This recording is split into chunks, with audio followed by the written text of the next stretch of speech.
मुझे आज भी याद है 50 रुपये का पेट्रोल डलवाते थे पूरा यहाँ से मरी रोड इस्लामाबाद फिर के। हूँ 250 रुपये का पेट्रोल पवाया मैं 300 रुपये का पेट्रोल पवाया पिंडी तो मैं उधरों पिंडी तो पवाया इस्लामाबाद फिर के इधर आया पेट्रोल खत्म हो गया। क्या मुश्किल इन्हें चंगा इन्हें तमाशा बनाया आके सब्सिडी 50 रुपये की लेवी। रात को मैं सुन रहा था मुफ्ता इसमाइल ने कहा है चंगा पल्ला तुम अब देखे पेट्रोल महंगा होता है ना सब कुछ महंगा हो जाता है। ठीक है अब वहाँ से जो गाड़ी आती थी 1500 रुपये की पेशावर से हमें आलू टमाटर लेकर अब वो 2000 रुपये की 3500 की आती है।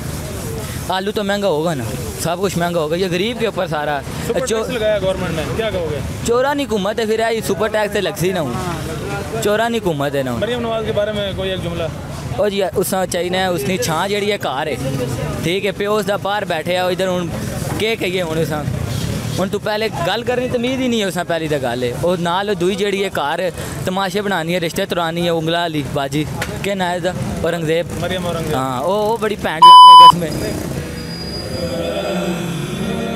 तो वीडियो लाइक करना मत भूलिएगा, सब्सक्राइब बटन पर क्लिक करें और बेल के निशान पर भी क्लिक करें ताकि हर वीडियो आपको मिल सके।